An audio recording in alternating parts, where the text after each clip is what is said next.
Salut les amoureux de la toile, heureux de vous retrouver aujourd'hui pour un film un peu plus récent. Alors vous allez me dire, c'est un peu relatif. Ce sont Les Guetteurs, une tapisserie médiévale accrochée à un mur, une histoire de légende qui se perd dans les limbes du temps, une mystérieuse forêt dont on ne ressort jamais, et un refuge comme une salle de projection dont le spectacle change chaque nuit.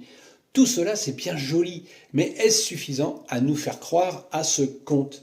Eh bien, pas vraiment, car les personnages doivent survivre et vivre avec un minimum de dignité. Manger, dormir, se laver. Or, cette boîte qui offre un refuge pour la nuit ne permet rien de tout ça. Alors certes, on les voit chasser un maigre lapin.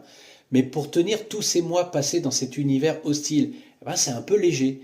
Et puis, lorsque le film opte pour un tournant dans un autre refuge, personne ne se jette sur la nourriture. On pense plutôt à danser.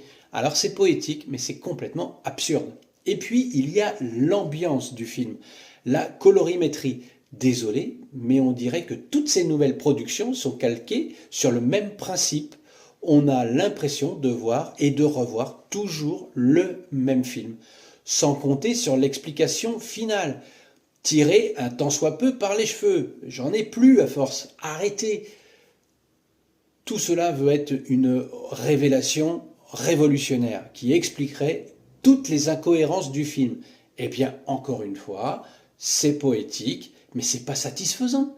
Pour conclure, je dirais que c'est un bon brouillon, que les prochains films devront être peut-être un peu plus approfondis pour créer un surplus d'émotions, afin de pouvoir passer au rang de films de genre qui compte. Alors, ça reste un bel essai, mais c'est pas un essai transformé. Voilà. Sur ce, bon visionnage, bonne toile, ciao ciao.